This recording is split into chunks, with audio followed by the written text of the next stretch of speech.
Hello students, how are you? I hope you all are quite good. तो जैसा आप जानते हो, हमने हमारा जो फर्स्ट चैप्टर है वो हमारा चल रहा है और इस फर्स्ट चैप्टर का नाम है मैटर इन आवर सराउंडिंग्स। इसके 3 पार्ट हम पहले कंप्लीट कर चुके हैं। आज का जो हमारा पार्ट है ये पार्ट 4 है और 3 पार्ट अगर आपने नहीं देखे तो यहाँ पर आपको एक लिंक मिल जाएगा, यहाँ पर आप क्लिक करके देख सकते हो। और देखना आप लोग अभी तक अगर आपने नहीं देखा तो उनको देखना, ताकि आज के जो ये पार्ट 4 है आपको अच्छे से उससे रिलेट कर पाओ। तो चलिए देखते हैं हम आज को हम क्या पढ़ना है और अभी तक हम क्या पढ़ चुके हैं। तो मैटर इन आवर सराउंडिंग वाला चैप्टर चल रहा है हमारा। इसके अंदर हमने फिजिकल ये पढ़ ली, प्रॉपर्टीज़ वगैरह पढ़ ली है और कैरेक्टरिस्टिक्स और मैटर भी पढ़ लिया है। और ये कल हमने कुछ क्वेश्चंस किए थे, आपकी बुक के अंदर जो बीच में क्वेश्चन आते हैं ना, तो उन क्वेश्चन को हमने सोल्व किया था। जैसे ये डेंसिटी के बारे में, ये डेंसिटी वाला टॉपिक हमने कल पढ़ लिया। अच्छा हाँ, आपको ये एक फॉर्मूला, ये जो फॉर्मूला है ना, ये आपको याद रखना, बहुत ही इंपॉर्टेंट है।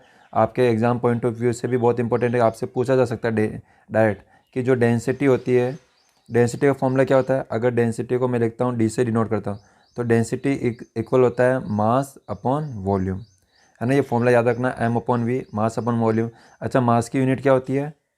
किलोग्राम। और वी की क्या होती है? Metre cube. ये इसकी यूनिट हो गई जो आपको याद रखनी है। और ये इसका फॉर्मूला है डेंसिटी का, जो आपको याद रखना है। ठीक है, इसको नोट कर लेना अपनी कॉपी में एज इट इज़। तो चलिए आज इसके बाद हम क्या देखते हैं। तो बच्चों, आज जो हमारा टॉपिक है वो है can can matter change its state. तो क्या जो मैटर होता है, मैटर क्या अपनी स्टेट को चेंज कर सकता है क्या? तो इसका आंसर है यस। अब स्टेट कौन सी होती है? 3 स्टेट्स के बारे में हमने डिस्कस किया था। एक तो क्या होती है? सॉलिड, सेकंड होती है लिक्विड और थर्ड होती है गैस। तो क्या ये सॉलिड से लिक्विड में या लिक्विड से गैस में या गैस से सॉलिड में, क्या ये अपनी फॉर्म को कन्वर्ट कर सकता है क्या? एक दूसरी फॉर्म में ये चेंज हो सकता है क्या? स्टेट को चेंज कर सकता है क्या? तो बच्चों यस, ये कर सकता है। तो क्या आपको मालूम है ऐसा कौन सा मैटर है जो इन तीनों स्टेट में हो सकता है? यानी वो सॉलिड में भी हो सकता है, लिक्विड में भी, गैस में भी। तो इसका एग्जांपल है one and only one, that is water. देखो बच्चों, वाटर एक ऐसा मैटर है जो आपको सॉलिड में मिलेगा। सॉलिड में किस फॉर्म में? आइस। अगर लिक्विड में बात करें तो कैसा होता है? वाटर फॉर्म में होता है, जो हम ड्रिंक करते हैं अपन। और थर्ड वन है गैस। गैस वाटर किस फॉर्म में होता है? वेपर फॉर्म में होता है। ठीक है, तो इसकी कुछ फॉर्म्स हो गई है। तो आपको ध्यान रखना ना, वाटर ही ध्यान रखना जो आपको ये तीनों स्टेट के अंदर प्रेजेंट रहता है। तो चलिए अब ये स्टेट कैसे चेंज होती है इसके बारे में हम डिस्कस करते हैं। तो कौन सा ऐसे, मतलब क्या ऐसा होता है जिससे ये अपनी स्टेट चेंज कर लेते हैं? क्या क्या इसके लिए ज़रूरी होता है स्टेट को चेंज करने के लिए? तो इसके लिए सबसे फर्स्ट है हमारा, वो है बच्चों टेम्परेचर। क्या है? टेम्परेचर। यानी हेडिंग क्या है हमारी? Effect of change of temperature. यानी इसका मायने क्या है कि अगर हम किसी भी मैटर का अगर टेम्परेचर चेंज करें तो उस पर क्या इफ़ेक्ट पड़ेगा, ये हमको निकालना है, ये हमको देखना है। तो इसके लिए क्या करते हैं बच्चों, हम एक एक्टिविटी करते हैं। एक्टिविटी जैसे कि यहाँ पर आपको एक डायग्राम मिला हुआ है। इस डायग्राम के अंदर आप देख सकते हो यहाँ पे कुछ इक्विपमेंट्स इन्होंने यूज़ कर रखे हैं, जिसके अंदर ये यहाँ पे स्टील का यहाँ पे स्टैंड हो गया, आयरन स्टैंड हो गया। और यहाँ पे हम यहाँ पे बर्नर यूज़ कर रहे हैं। ये देखो बर्नर, बर्नर क्या काम करता है? फायरिंग का काम करेगा, टेम्परेचर को इंक्रीज़ करने में। यहाँ पे हमने एक बीकर ले लिया, ट्रांसपेरेंट बीकर लेना ताकि अपन देख सकें। और यहाँ पर हमने एक थर्मोमीटर लिया। थर्मोमीटर क्या हेल्प करता है, किस काम आता है? ये एक इंस्ट्रूमेंट होता है, मेजरिंग इंस्ट्रूमेंट, जो मेजर करता है टेम्परेचर, है ना। टेम्परेचर को मेजर करने में काम आता है। और ये ग्लास स्टीरर यानी कि इसको घुमाने के लिए, है ना। ये ग्लास स्टीरर यानी इसको घुमाना, इसको अपन घुमाएंगे ना, इसके काम में ले जाता है। और स्टैंड वगैरह हो गया। तो अब यहाँ पे एक्टिविटी क्या है, हमने लिया बच्चों यहाँ पे एक स्टैंड ले लिया। अब इस स्टैंड में क्या करते हैं हम, यहाँ जो बीकर लिया ना, इस बीकर के अंदर हम ऐड करते हैं आइस। देखो इसके अंदर, देखो ये दिख रही है, यहाँ पे इसके अंदर आइस रखी हुई है। ठीक है, आइस। अब हम इस आइस का क्या करते हैं, इस बर्नर की हेल्प से धीरे धीरे इसका टेम्परेचर इंक्रीज़ करते हैं। क्या इंक्रीज़ करेंगे? टेम्परेचर। अच्छा, टेम्परेचर इंक्रीज़ करने से पहले ये जो थर्मामीटर है ना, इसकी हेल्प से हम ये भी नोट करते चलेंगे कि इसका टेम्परेचर कितना है। ये नोट करना हमको, स्टार्टिंग हम नोट करेंगे इसका टेम्परेचर कितना है। तो सपोज़ किया इसका टेम्परेचर निकल के आ रहा है, पहले -20 आ रहा है। कितना आ रहा है? -20 डिग्री सेल्सियस। अच्छा, ये -20 क्यों बोला मैंने? हाँ, हो सकता है इसके आसपास हो सकता है, वेरी कर सकता है, बट ये 0 से बिलो रहेगा, 0 से कम ही रहेगा। क्यों कम रहेगा? जानते हो इसके पीछे रीज़न क्या है? इसके पीछे रीज़न ये है क्योंकि हमने इसमें क्या लिए? आइस ली। और आइस का जो टेम्परेचर होता है ना बच्चों, वो हमेशा 0 से कम होता है। अगर 0 से कम होगा तो ऑब्वियसली वो माइनस में ही रहेगा, नेगेटिव ही रहेगा, इसलिए मैंने यहाँ पे -20 लिया। तो अब स्टार्टिंग में इसका टेम्परेचर कितना है, -20। अब मैं क्या करता हूँ, धीरे धीरे इसके टेम्परेचर को इंक्रीज़ करता हूँ, धीरे धीरे इसके टेम्परेचर को इंक्रीज़ करता हूँ। अब जैसे टेम्परेचर इंक्रीज़ होता जाएगा और इस थर्मामीटर की हेल्प से मैं नोट करता जाऊँगा, पहले -20 होगा, इंक्रीज़ करेंगे, फिर हो सकता है -10 होगा, फिर -5 आएगा, फिर -3 होगा, फिर -1 होगा, फिर आएगा 0। अब 0 पे माइनस नहीं लगाना अपन, क्या ऐसे नहीं, -0। ध्यान रखो 0 पे ना तो साइन प्लस होता है ना माइनस, यहाँ पे 0 कोई साइन नहीं होता, ना प्लस यूज़ किया जाता ना माइनस यूज़ किया जाता। तो जैसे टेम्परेचर 0 पहुँचता है तो उस समय हम इसको देखते हैं कि ये जो आइस होती है, अब आइस जो होते हैं अपनी स्टेट को चेंज करने लग जाता है। यानी आइस तो अभी किस फॉर्म में होती है, अभी आइस यहाँ पे जो है ये किस फॉर्म है, ये सॉलिड फॉर्म के अंदर है ना, सॉलिड फॉर्म है। लेकिन जैसे आप इसको और इसका टेम्परेचर इंक्रीज़ करने की कोशिश करते हो, इसको आग देते हो, फायरिंग करते हो, तो अब ये जो आइस होती है बच्चों, ये सॉलिड से अब चेंज होने लगती है लिक्विड में। किस में चेंज होती है, लिक्विड में। तो अब ये क्या हो रहा जा रहा है, यहाँ पे इसकी स्टेट चेंज होती जा रही है, यानी कि सॉलिड से लिक्विड में कन्वर्ट होता जा रहा है। तो जब ये अपनी जो आइस है सॉलिड से लिक्विड में कन्वर्ट हो रही होगी, तो वहाँ पे बच्चों आप एक चीज़ नोटिस करोगे, उस समय जब आप देखोगे ना थर्मामीटर को, यानी उस समय जब आप थर्मामीटर के अंदर टेम्परेचर देख रहे होगे ना 0 के बाद में, तो वहाँ पे 0 के बाद टेम्परेचर इंक्रीज ही नहीं हो रहा होगा, वहाँ पे 0 के बाद टेम्परेचर इंक्रीज ही नहीं हो रहा होगा। तो टेम्परेचर आप बढ़ा रहे हो, इधर तो टेम्परेचर इंक्रीज कर रहे हो, बट इसका टेम्परेचर 0 से ऊपर बढ़ ही नहीं रहा। तो फिर वो जो अपनी अपने इसको जो हीट दे रहे हैं, यहाँ पे जो इसकी जो हीट एनर्जी है, वो हीट एनर्जी जा कहाँ रही है वहाँ पे। तो बच्चों इसका आंसर ये है कि जब भी हम इसकी और हीट बढ़ाते हैं, इंक्रीज़ करते हैं, यानी 0 के बाद में जब आप इसका टेम्परेचर और इंक्रीज़ करते हो, तो वो जो एनर्जी होती है बच्चों, वो इसकी फॉर्म को, इसकी स्टेट को चेंज करने में चली जाती है। यानी जब टेम्परेचर 0 के बाद में जब इसका और इंक्रीज़ कर रहे होते हैं, तो वह एनर्जी सॉलिड से लिक्विड में कन्वर्ट करने में उसमें चली जा रही होती है। तो ये जो हीट इसके अंदर है, ये क्या हीट हमको दिखाई दे रही है, क्या दिखाई दे रही है, क्या नहीं दिखाई दे रही है, क्योंकि 0 पे बता रहा टेम्परेचर। तो ऐसी टाइप की हीट को हम एक डिफरेंट नाम देते हैं, उसको बोलते हैं बच्चों लेटेंट हीट। क्या बोलेंगे, लेटेंट हीट, नाम याद आ जाएगा, latent heat, latent heat of fusion बोलेंगे इसको अपन। तो लेटेंट हीट बोला जाएगा इसको। कि लेटेंट का मीनिंग ही क्या था, छुपी हुई, हिडन। तो यहाँ पे हिडन ही ना, वहाँ पता ही नहीं चल पा रहा, देख ही नहीं पा रहे, इसकी हीट भी है इसके अंदर।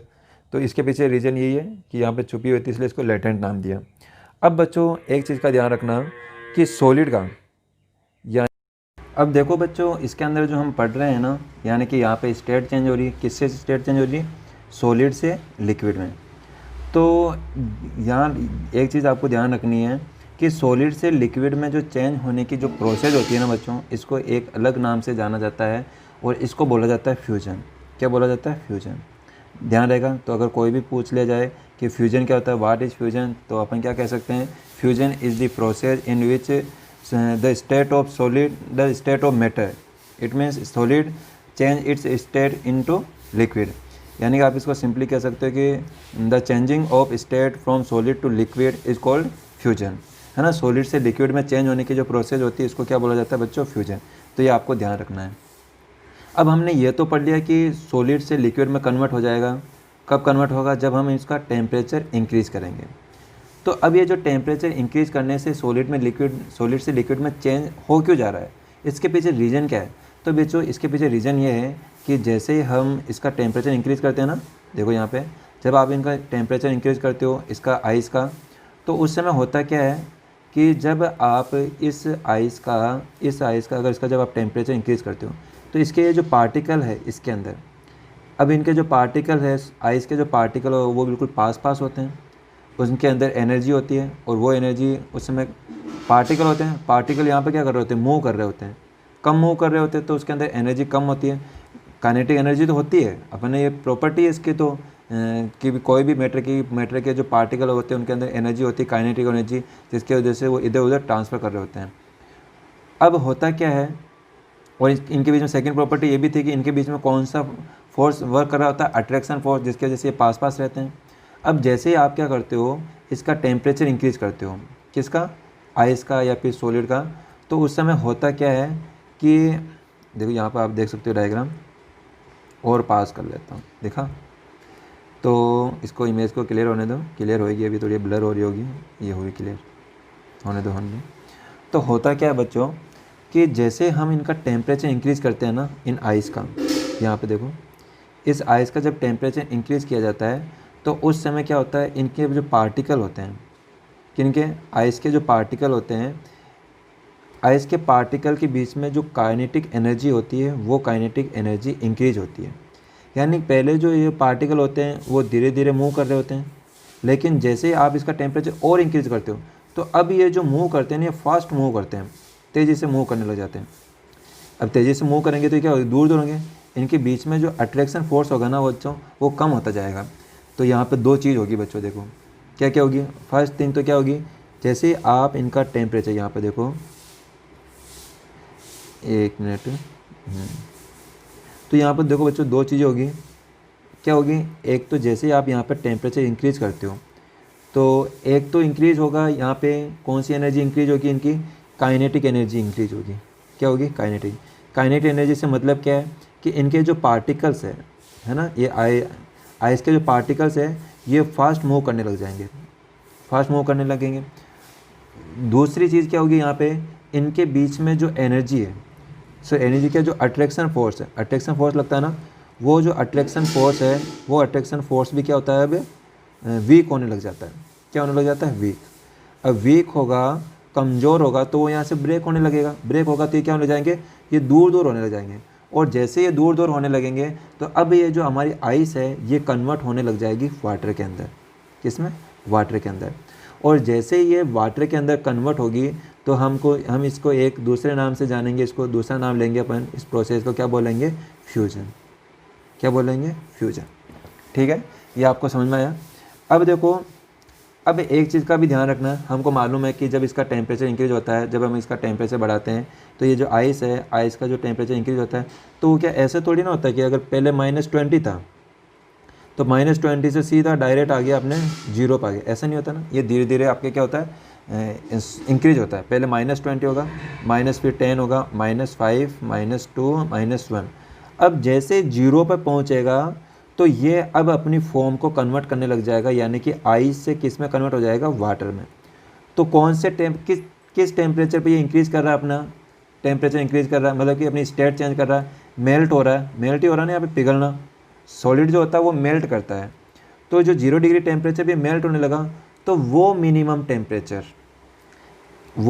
टेम्परेचर जिस पे कोई भी सॉलिड किस में कन्वर्ट होना स्टार्ट हो जाए, सॉलिड से लिक्विड में कन्वर्ट होना स्टार्ट हो जाए, उस मिनिमम टेम्परेचर को बोला जाता है बच्चों मेल्टिंग पॉइंट। ध्यान रखना, वेरी इंपॉर्टेंट ये पॉइंट है कि आपसे पूछा जा सकता है कि मेल्टिंग पॉइंट किसको बोला जाता है, मेल्टिंग पॉइंट। तो मेल्टिंग पॉइंट किसको बोलते हैं, तो melting point is the minimum temperature at which solid starts to melt. जो सॉलिड होता है ना वो मेल्ट होना स्टार्ट हो जाता है, किसके अंदर, लिक्विड के अंदर स्टार्ट होना, मतलब लिक्विड में होना, मेल्ट होना स्टार्ट हो जाता है। तो उस मिनिमम टेम्परेचर को हम क्या बोलेंगे, मेल्टिंग पॉइंट बोलेंगे। ठीक है। अच्छा, अगर आपसे पूछ लिया जाए कि जो आइस है वो आइस मेल्ट होती है ना, वो भी किसी न किसी एक टेम्परेचर पे मेल्ट होती है, तो अब इसका भी कोई ना कोई मिनिमम टेम्परेचर होगा जिस पे आइस अपने कन्वर्ट हो गया, किस में चेंज आएगी, वाटर में। तो वो टेम्परेचर, वो मिनिमम टेम्परेचर कितना होगा आइस के लिए, कि जिससे उस टेम्परेचर पे जब आइस वाटर में कन्वर्ट होने लग जाती है। तो याद रखना बच्चों, एग्ज़ाम पॉइंट ऑफ व्यू से बहुत इंपॉर्टेंट है आपके को, मतलब कि जनरल नॉलेज के लिए भी बहुत ज़रूरी है कि जो वाटर का जो मेल्टिंग पॉइंट होता है वो कितना होता है, 0 डिग्री सेल्सियस होता है। कितना होता है, 0 डिग्री सेल्सियस। तो ध्यान रखोगे इस बात को आपको। अच्छा, ये तो 0 डिग्री सेल्सियस में लिया अपन ने, अगर इसको केल्विन में लेना होता है, क्योंकि टेम्परेचर की और भी यूनिट होती है, और जो स्टैंडर्ड यूनिट होती है SI यूनिट, किसकी, टेम्परेचर की। अगर आपसे पूछ लिया जाए कि व्हाट इज़ द SI, जो यूनिट होती है ना स्टैंडर्ड यूनिट, वो भी अलग अलग टाइप की होती है। यानी कि अगर मैं बात की करूँ टेम्परेचर की, किसकी बात करें अपन, टेम्परेचर की, तो जो टेम्परेचर की अगर बात करें, ऐसे तो इसकी जो यूनिट होती है, मेजर यूनिट ऐसे तो कौन कौन सी होती है, सेल्सियस भी होता है, केल्विन भी होता है, और इसके अलावा फ़ारेनहाइट भी होता है, तीनों होती है ऐसे तो। लेकिन जो इसकी SI यूनिट अगर बोली जाए, SI से मतलब क्या है बताओ, SI से मतलब क्या है, SI से मतलब इंटरनेशनल सिस्टम के अकॉर्डिंग। अगर इंटरनेशनल लेवल पर अगर बात की जाए तो इस टेम्परेचर की जो यूनिट होती है वो होती है बच्चों केल्विन। क्या होती है, केल्विन। अच्छा, अगर आपसे पूछ लिया जाए कि केल्विन और सेल्सियस के बीच में रिलेशन क्या होता है, तो ध्यान रखो जो 0 डिग्री सेल्सियस होता है वो इक्वल होता है हमारे 273 डिग्री आपके 273 केल्विन होता है। ये आपको ध्यान रखना है, ठीक है। तो अब आप याद रख सकते हो कि 0 डिग्री सेल्सियस की वैल्यू कितनी होती है, 273 केल्विन। तो जब कभी भी आपको सेल्सियस को केल्विन में चेंज करना हो ना, तो आप क्या करो, सिंपली उसके अंदर ये 273 ऐड कर देना, प्लस कर देना, तो आपका सेल्सियस 273 में कन्वर्ट हो जाएगा। अच्छा, अगर केल्विन को अगर अपन कन्वर्ट करना है, वो किस में कन्वर्ट करना हो अगर सेल्सियस में, तो उस समय हम क्या करेंगे, उस समय हम करेंगे माइनस। ध्यान रह जाएगा आपको। तो क्या आपको याद रखना है, एक तो आपको ये याद रखना है कि जब भी हम सेल्सियस को कन्वर्ट करते हैं